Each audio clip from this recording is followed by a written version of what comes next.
Hey, I'm Anne Marie Hoban, also known as TSMN Hot Dish. And tonight we are going to be cooking with our magic taco seasoning. It's not just for tacos, and you'll see how easy it is to put this super delicious and flavorful soup together. One of the best things about Tastefully Simple is that everything is simple and delicious. So let's get cooking. First of all, you will need to have your pre-browned ground beef, 1 pound for each recipe. I like to cook once and eat twice, so I have decided to make a double batch right from the get-go. So 1 pound in each bag. If you do not have stands for your freezer bags in your house, you may also use a bowl that is slightly smaller than the circumference of your bag and roll the bag over the side. It really helps to keep things steady, and things will tend not to fall out once you've added them to the bag. Next, we are going to add 1 can each of Great Northern beans. I have already pre-rinsed and drained these. If you haven't done that, I'll give you a couple of seconds to get your cans open and drained so you can catch up. Don't want to leave anyone behind.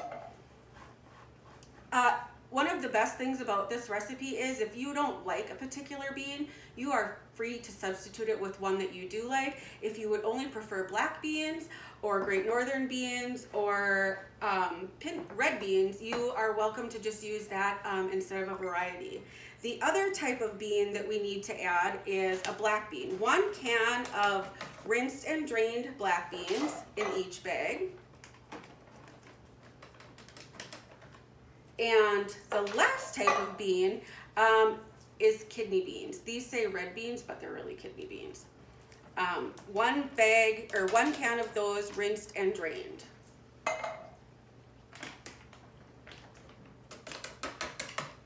Okay, everyone should have that all done. I'm just gonna rinse my hands here. If you're a follower of Rachel Ray, you might have your own garbage bag handy. I do like to keep a towel on my apron because I am a hand washer.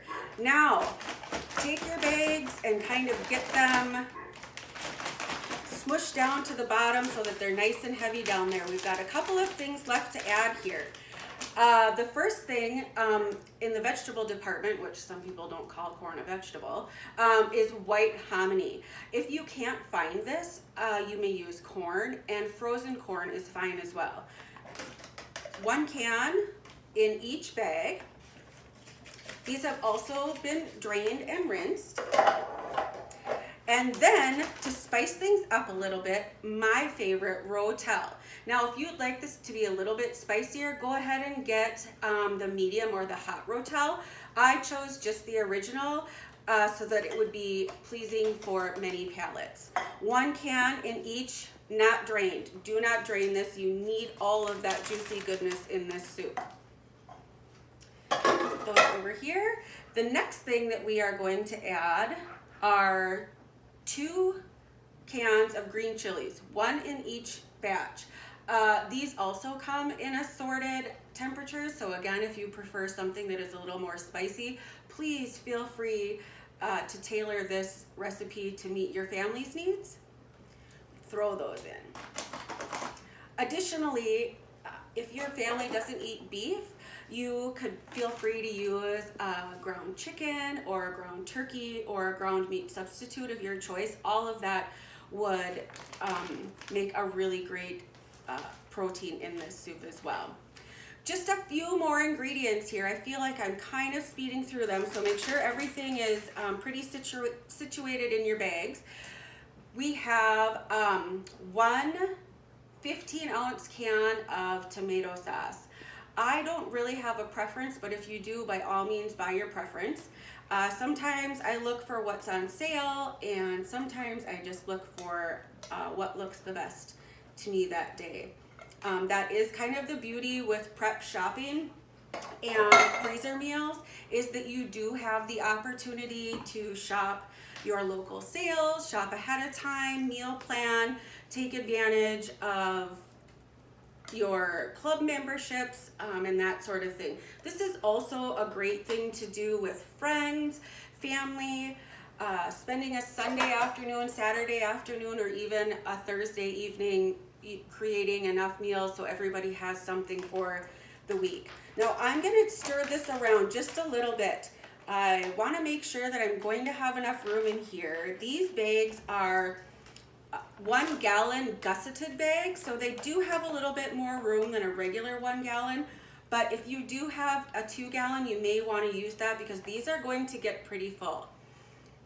Before I add in the tomato juice, one of the things that we need to add is 1 packet of ranch seasoning. If you do make your own, that would be a great addition as well. I prefer the Hidden Valley Ranch seasoning, but I know there's a lot of people out there that like to make their own, so go ahead and use that too.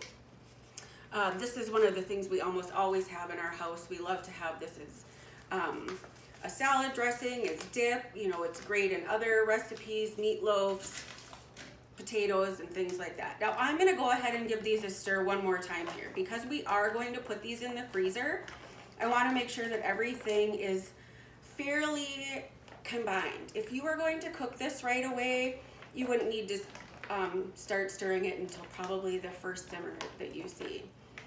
Okay, now the piece de resistance is our magic chicken seasoning.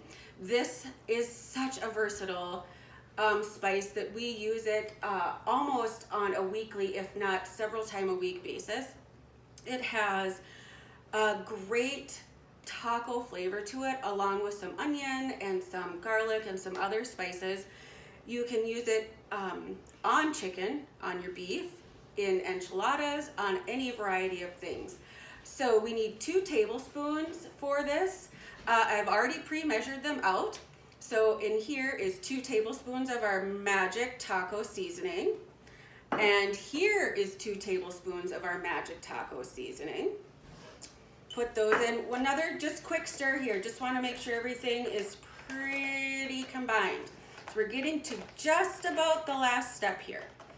Okay, so we also have, lastly, these big containers of tomato juice. Again, you are free to use whichever brand you like, or if you have some V8 on hand, or maybe you make your own. Maybe you've had a great garden this year and you had extra tomatoes and decided to make your own. That would be really great. So we're going to go ahead and pour these in here. And again, it's going to get pretty full, so we're going to really watch these bags. I think I'm going to be okay here. Stir that around. And then I have my second batch.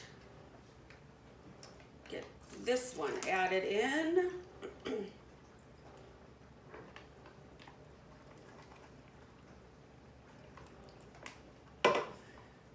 Give this one a little stir. And then I am using some specific freezer bags here that do have an electric pump that's attached to them. So I will go ahead and remove all the air from these prior to putting them in the freezer. Then I will label them with a label and a date so that I know what I made. And it should be good for a couple of months. When you are ready to eat it, you would just take it out, thaw. You can cook it on the stovetop, or you could put it in your crock pot, whichever one is going to work for you. I hope you enjoyed our time together tonight. I'm really excited for our first show, and I hope that you come and see me again. Remember, my name is Anne Marie Hoban. I'm TSMN Hot Dish. And thanks for joining me, because everyone eats.